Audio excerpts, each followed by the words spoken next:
So hello everyone, welcome again to my YouTube channel Omlan Chemistry, and today we are going to discuss about Born-Oppenheimer approximation on the ongoing special lecture series of quantum mechanics.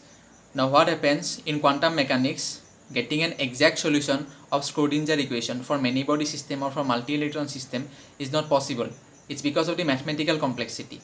So to ease it up, this Born-Oppenheimer approximation was introduced, which allows us to separate the wave function into two parts, the electronic part and the nuclear part. Okay, now what happens in an atomic or molecular system?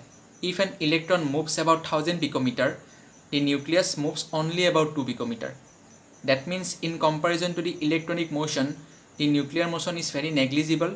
So we can say the nucleus remains fixed, or the nuclear coordinate, it remains constant. So this is the basis of this Born-Oppenheimer approximation, which allows us to separate the Schrodinger equation into two parts, the electronic Schrodinger equation and the nuclear Schrodinger equation, and thus we can solve them separately.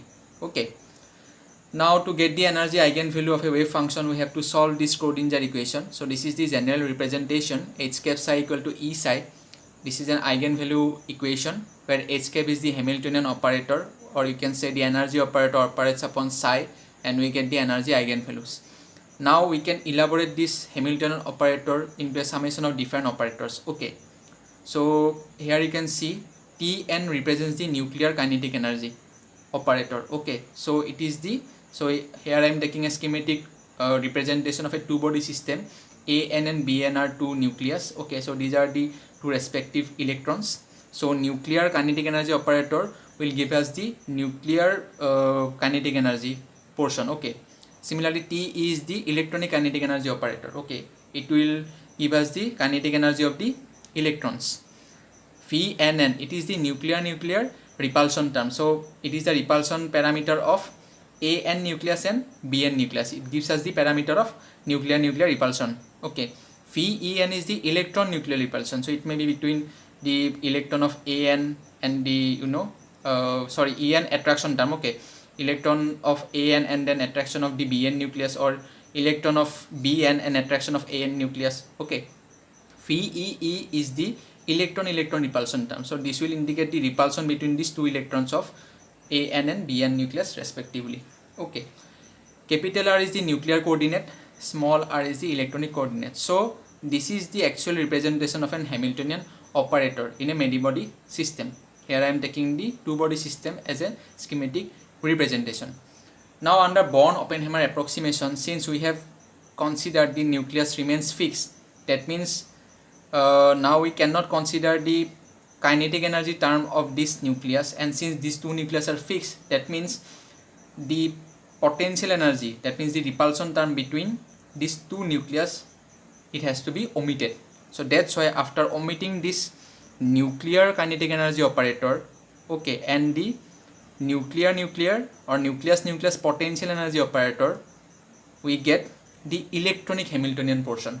Okay, this is known as the electronic Hamiltonian portion after omitting the nuclear kinetic energy operator and the nucleus potential energy operator. Okay, so the electronic Hamiltonian operator will give us, or you can say we can elaborate it in terms of kinetic energy operator for the electron nucleus repulsion term, and electron nucleus attraction term, and the electron repulsion term. Okay, now we can solve this Schrodinger equation in terms of electronic Hamiltonian portion. So h cap E psi equal to capital E psi E. So this is the electronic Hamiltonian or electronic Schrodinger equation. So this is the electronic Hamiltonian part, and we'll eventually get the electronic energy eigenvalue. Okay, now the important thing to note is that this electronic energy eigenvalue is based upon the fixed position of this An and Bn nucleus. So by infinitesimally, that means by small changing of these two nuclear coordinates, we'll get another or different electronic energy eigenvalue. So for different possibles, small change of these two nucleus, we'll get different electronic energy eigenvalues. So that means we can express electronic energy eigenvalues as a function of nuclear coordinates. That means R, okay, capital R. So capital E, small e, that means the electronic energy, we can express it in terms of nuclear coordinate, as a function of nuclear coordinate, capital R. So this particular term is also known as effective nuclear potential function, and if we plot it, we'll get a surface like this, okay, and this surface is known as potential energy surface. So here you can see, so this is indicated as minima, that means corresponding to this particular nuclear position we will get the minimum electronic energy eigenvalue, and at this particular position we will get the maximum electronic energy eigenvalue. So by using this Born-Oppenheimer approximation, we have separated out the electronic Hamiltonian portion, and then we have solved this Schrodinger equation for the electronic part, and then we can again consider the nuclear Hamiltonian portion, which is given by this kinetic energy operator of the nuclei and plus the effective nuclear potential function, which you have obtained by solving the electronic Hamiltonian part.